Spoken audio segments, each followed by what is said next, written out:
G'day guys, welcome back to my channel. I'd like to thank each and every one of you guys for liking and subscribing, and of course for all of your comments in that last video, man. Fuck guys, you guys were doing me a real solid there. That video really blew up quite a lot bigger than I thought, especially for such a small channel as my own, right? So I'd just like to thank each and every one of you guys, like really, I do appreciate y'all, right? Of course, we got a couple of things that I want to run through today. So first things first, I'm going to be going through a little bit of the current pool standings. Of course, what really led us to this Pacific World Cup quarterfinals.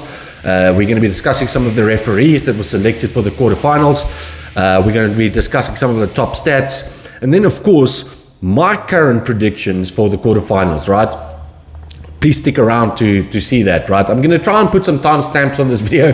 Hopefully it works, as one of you guys suggested, and we'll see how that goes. But let's start off with some news that's been making the rounds. So, of course, in South Africa, if you're not aware, I'll just mention it again. I did make quite a stink about it in the last video that I made, where I did mention that, unfortunately, South Africa was found not compliant in, according to WADA, which is really the World Anti-Doping Agency. And of course, we do have our own anti-doping legislation, but ours was supposed to be updated. And I believe it was in 2021, in the beginning of 2021, when this WADA actually gave every country in the world really that new legislation, and we weren't compliant because we just didn't care, it seems like, right? So anyways, we were the only one of two countries that was not, out of over 700 countries, that was not compliant, and the other country being Bermuda. And let's be honest, does Bermuda do fucking anything? All right, so it just shows that, you know, we just didn't give a fuck, it seems. But anyways, so apparently Minister Zizi Kodwa said they are working on it. It's gone through all of the phases that it had to go. It's now been put through to Parliament to make these adjustments, which should have been done 2 years ago. But anyway, so yes, they've done that, and then they've appealed on the International Court of Sports and Arbitration, or I don't know what it's called, but something like that. And then, of course, yeah. So it does appear some good news is that we are going to be allowed to play with our flag and to be able to sing our national anthem. So touch wood, hopefully that happens. We'll see how that goes. Right, so that's just the current news. And then, of course, let's quickly go through some of the games that stood out to me in the World Cup. So, of course, that starting game, that very first game, France, the hosts, against New Zealand. Of course, they beat New Zealand resoundingly. New Zealand had an early try, 2 minutes in, and of course, I thought, geez, whiskers, New Zealand's back after that massive defeat against our precious Springboks, right?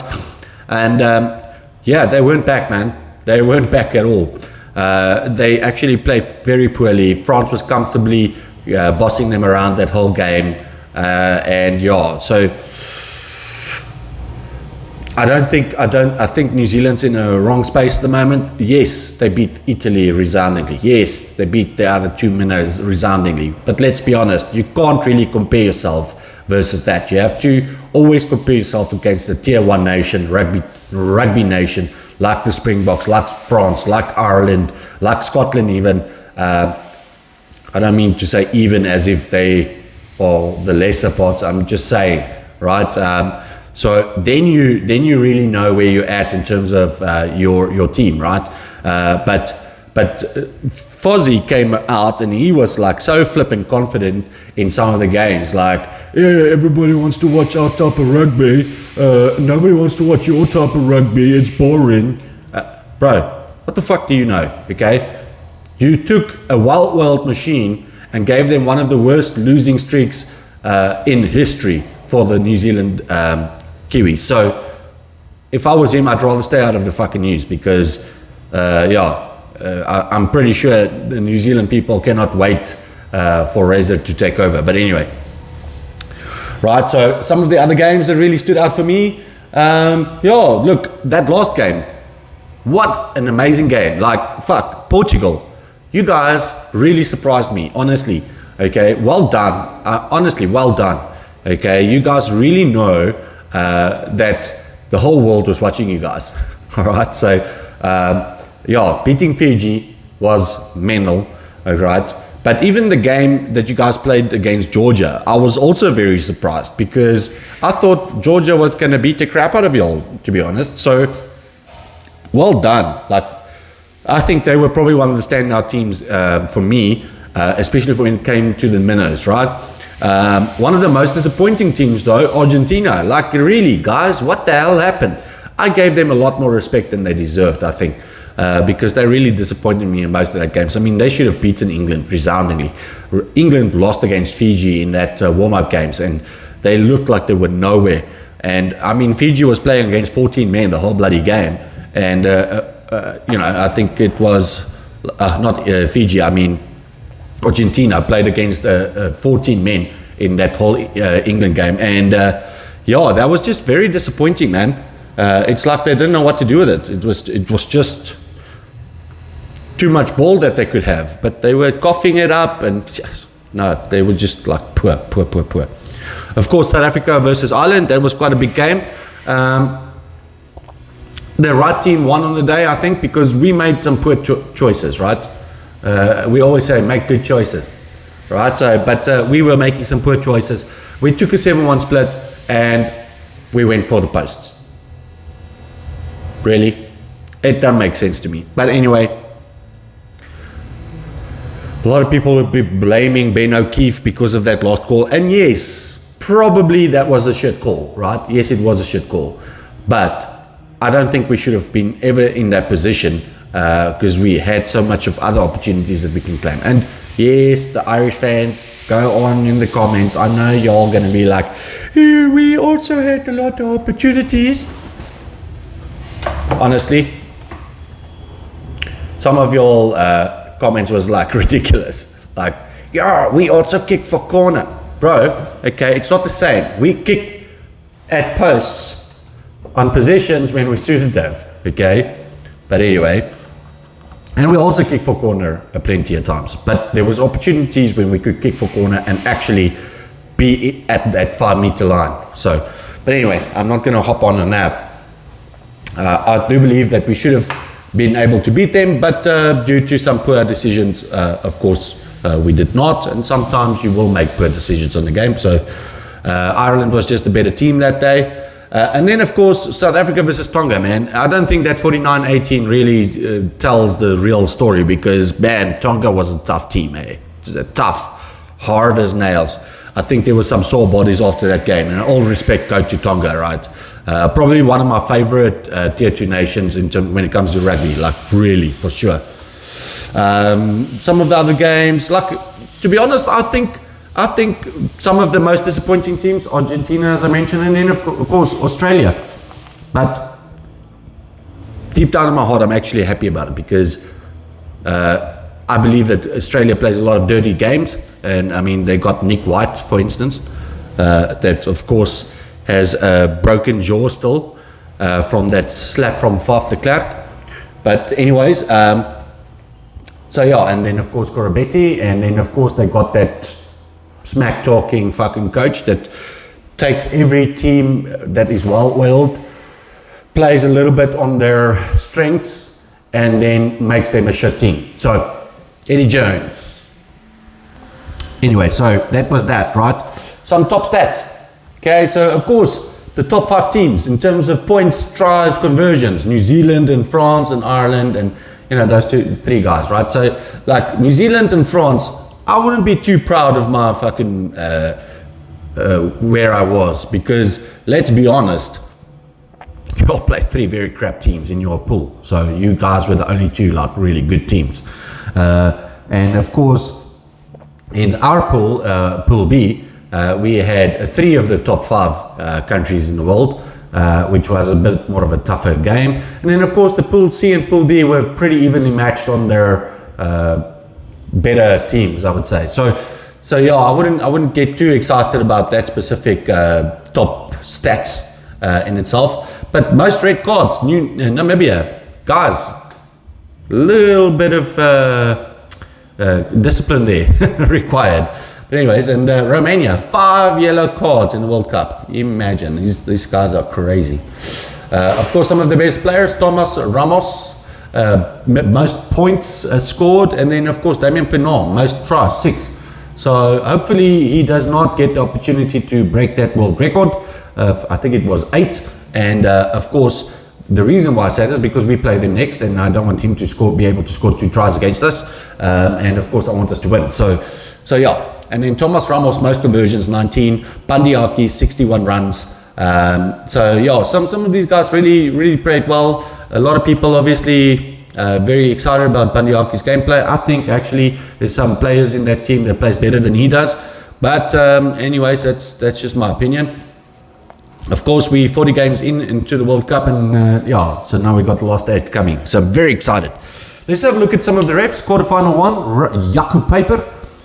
Wales versus Argentina, and of course Wayne Barnes, Ireland versus New Zealand. Now I would prefer to have had Wayne Barnes. I think Wayne Barnes is actually quite a good ref. Okay, and Jakub Paper, of course we can't have, because it's going to be like a biased ref, right? And same to Matthew Reynolds. I also think Matthew Reynolds is a good ref, but he's going to be doing England and Fiji, and of course he can't be doing ours because once again it might seem as biased towards France.